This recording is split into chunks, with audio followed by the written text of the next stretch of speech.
afternoon, everyone. Afternoon, colleagues.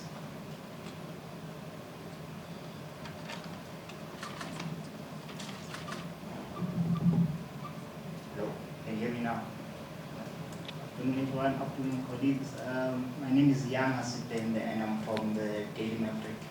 I just wanted, obviously, to find out. You mentioned Janine van Wyk, she's here. What are the chances of her actually getting the 2 caps that she needs to break this record that she's so desperately after before she retires in these 2 games, especially considering obviously how important they are as well, and the fact that she hasn't been part of the team setup or before the World Cup qualifiers, she hasn't been part of the team setup for a couple of months as well. Look, we will do our utmost best to get to those 2 caps. It's not just a record for her, but I think it's a record for women's football in the country. It's a record for SAFA, and a record for women's football on the continent. And yes, she was in the previous camp, and I was asked the question by the media, is there another opportunity? And I said Burkina Faso, and here is the opportunity. Coach Des Mazola from SABC Sport. Not to drag the Janine saga too long, but obviously in the manner that she had left the camp, the previous camp, and obviously going on social media as well, how have you handled that situation? Because I'm assuming the fact that she's here, there has been conversations that took place. Well, with SAFA as well, it has been dealt with, and we leave it at that.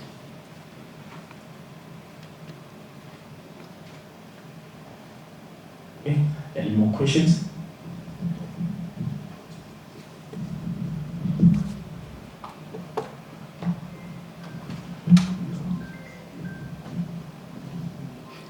Chad.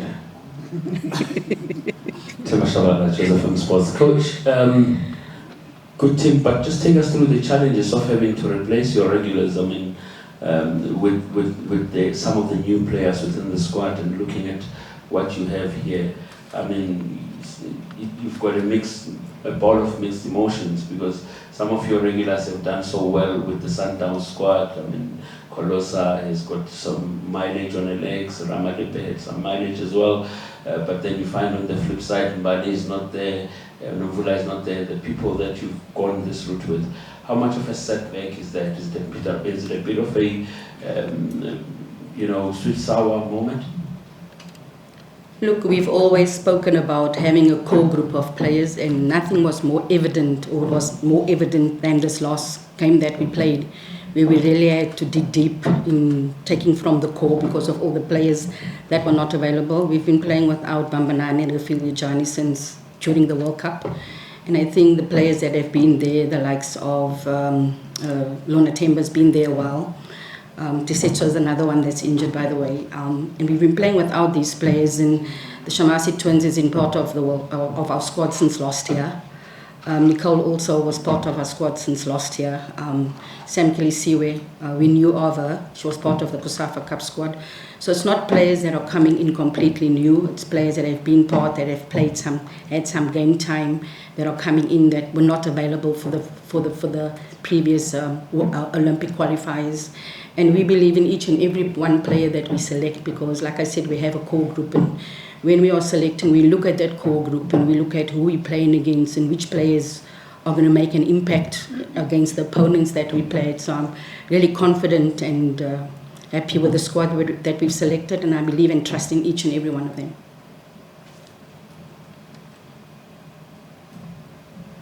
All right, any more questions?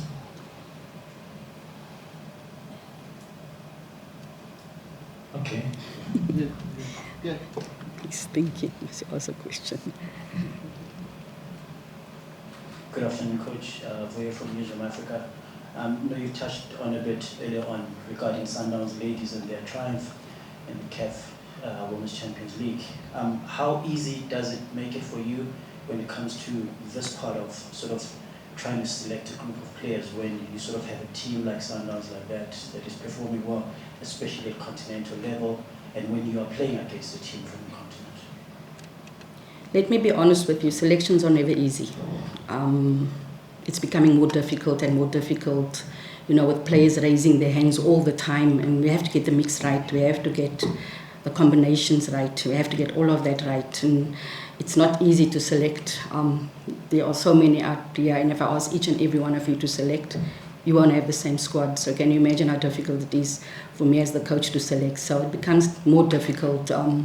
It's not as easy as you think it is. Yes, they've gone out and played there, and that augurs well for the national team going forward, because we're always saying that, clubs must do well on the continent. Clubs must conquer the continent, because it gives you that experience of playing at continental level and makes it so much easier.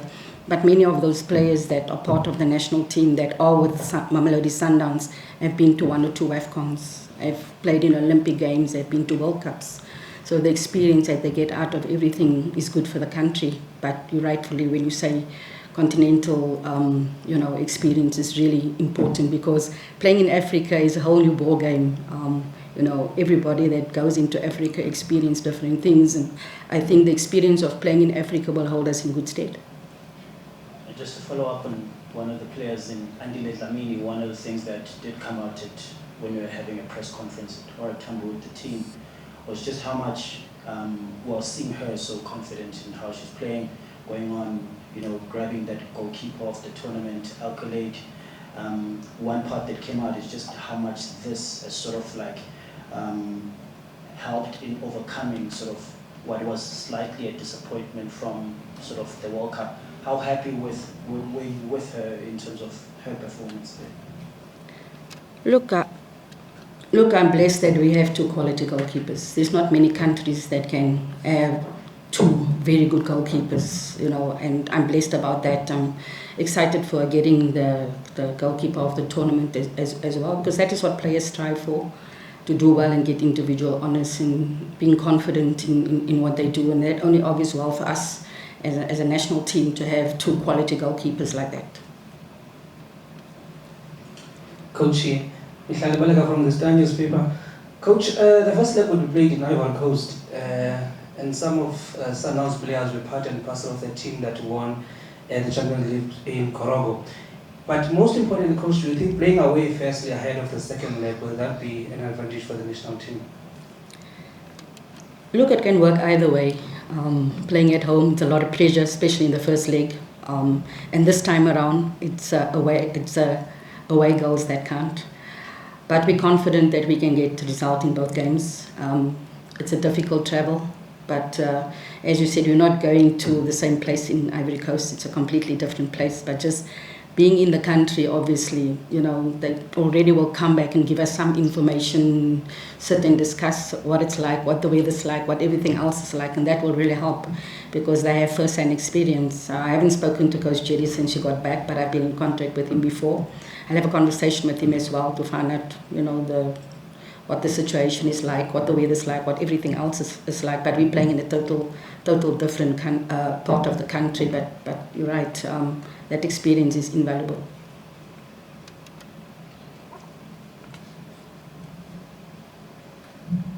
From centercircle.online. I don't know who this question is for, but on the Janine matter, is there a plan in place to honor her afterwards, or is it just going to be 2 caps and we're done with it? And to the coach, this last match of the year for Banyana Banyana, how important is it to go to the bag, bearing in mind that we still have qualifiers early next year? I'll answer the second question. It's very important that we keep the momentum going. It's not just any match, it's a final qualifier for WAFCON, and as I said before, you are the defending champions, and if you don't win this game, you won't be at the tournament. So we have to make sure that we do well, especially in the first game, to take the pressure of playing at home, because we all know the pressures of playing at home. How difficult it can be for players.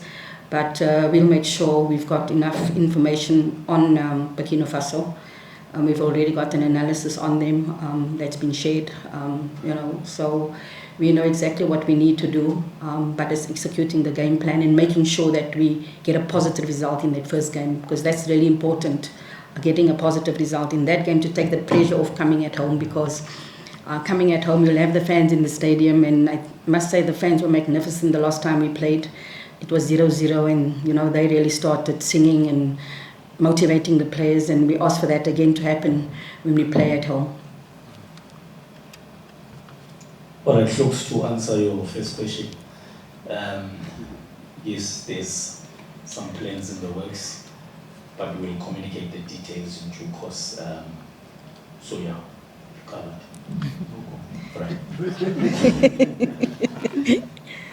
Coach, you've in the past obviously spoken about how the Super League needs to improve, professionalize, and that with it wrapping up soon and the margins at the top not as big as they've been in previous seasons. Of course, the bulk of your squad is players in the Super League. Just your thoughts on what you've seen so far, and obviously has that contributed in the headaches that you're having in your selection criteria? Look, we always said that the first year there was room for improvement, the second year it got better, and it's gotten better. As you said, results are much closer. I think over the last couple of weeks, I think playing Saturday, Wednesday takes a toll on players, and you could see it taking its toll on some of the teams. And you have to have a bigger squad. You have to have a squad with depth to be able to run the race. And it looks like Mamelodi Sundowns, in the pound seat again, because with all due respect, they have a quality a group of players, a group of players with depth. But I think all the other teams, if you look at all the other teams, they've put in a lot of work. You look at Richmond, 1 minute fighting relegation, the next minute right up there. You look at TS Galaxy coming in, you look at Tuks coming in, and they haven't looked out of place in any way. I think especially the university teams have a lot of resources, and it shows with the resources that they have, but it also shows with the other teams that they don't have the resources, like I said, like Richmond, like JVW, that's fighting up there to get the best position they can get. But I think it's improving every year, but I also think it can get better. And being able to see games on TV on a more regular basis, because you can't have eyes everywhere, and the people that you work with don't have eyes everywhere. It actually helps to be able to, watch a game yesterday and then watch a game later today possibly, and then watch a couple of games over the weekend, even though you might be at one game and be able to watch another game over the weekend, and that really helps. But I think, we need to have more games covered, whether it's live streaming or not, for us to be able to get footage, for us to be able to, because sometimes you're not able to watch any games. And I don't want to miss out on any player. I don't want to miss out on any individual. And that is why you sometimes find me at tournaments that nobody think I should be at. But that is where you find that one gem. And I want to make sure that I don't miss out on anything. But I think all of us can do better. I think the media can also cover more, stories. I think storytelling is very, very important. When people see me, they say, "Oh, you're so short." Or, "Oh," I said, "Where do you come from?" "Oh," or they think that's who I am. That's not who I am. But I come from a background that's similar to everyone that sits here. So telling more stories also helps the players in the league. Telling more stories also helps the clubs in the league, because you hear of certain clubs, but you know how they were established, you know how they started. You know of Tisetso, for example. Does anyone know who Tisetso is? Does anyone know where she comes from? Does anyone know where she started? So to the media, there's a challenge for you to start telling more stories, so people know Bambanani is not just a football player, but where does she come from, etc., etc.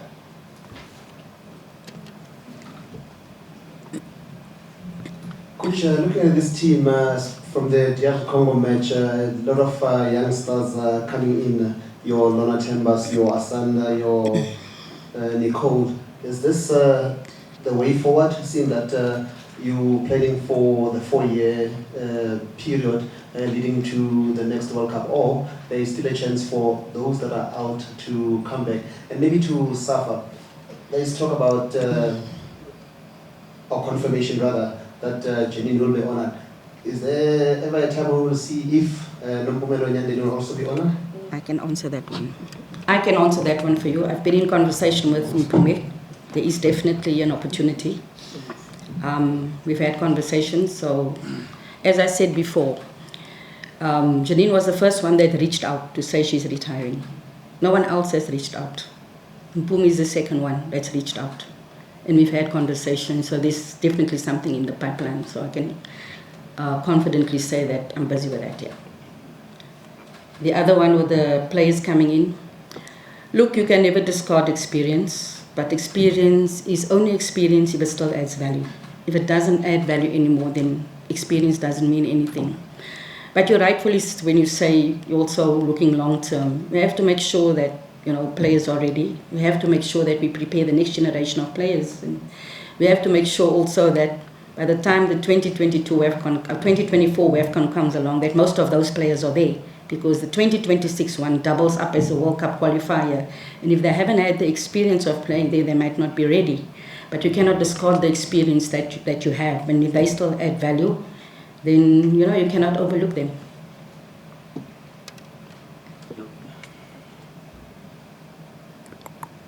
You've answered part of my question. Coach, how much of assistance is it to have a team like Sundowns continuously competing in the continental space, knowing very well that you've got a group of a whole lot of players rather from South Africa, barring within their team the two players from Botswana, Lesotho that they have within the squad? How much of assistance did you have all the players that gain experience continentally? And is it coming with a headache to you, knowing that a whole lot of players are raising their hands, looking at the continental experience that they have?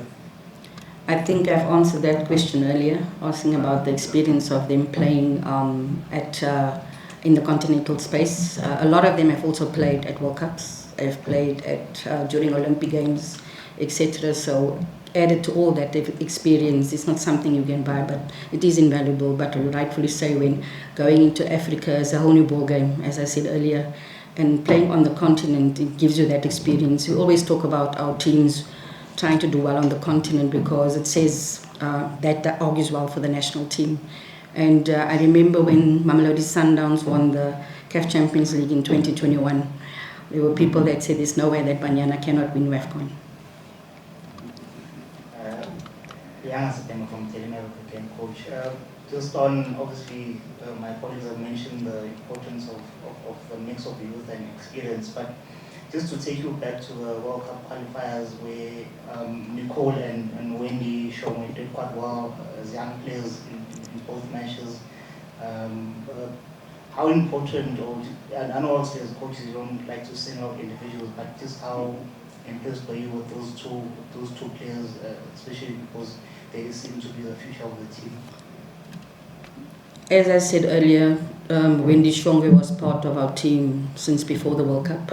Nicole was also part of our team since before the World Cup. And you're right, I don't like to single out players, but when players show us something on training, then we've got to give them the opportunity. Then they have got to grab that opportunity.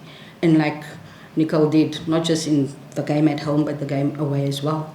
But I thought when I looked at our defense, we had a defense that was playing together for the first time, and some were playing out of position. You had Fikile Magama, who's early 20s. You had Luna Temba, who was playing her first top game in that position. You had Karabo, who's never played there for the national team, but I know she's played in a back three at Mamelodi Sundowns, but also at the university she's played as a centre back. And then you had the unfamiliar Wendy playing at left back, and there were a lot of questions, but we needed somebody that was physical. We needed somebody that had strength and had pace, because we were playing against a team that had that as well. And I thought for a group of players, all under 22 playing together for the first time, I thought they were magnificent, because it depended on us not conceding, and they did really well, but so did the rest of the players, So I wouldn't like to single out, but when you get given an opportunity, it's then not up to me, it's then up to you to grab that opportunity to make sure and say, listen, I'm here too, don't forget about me.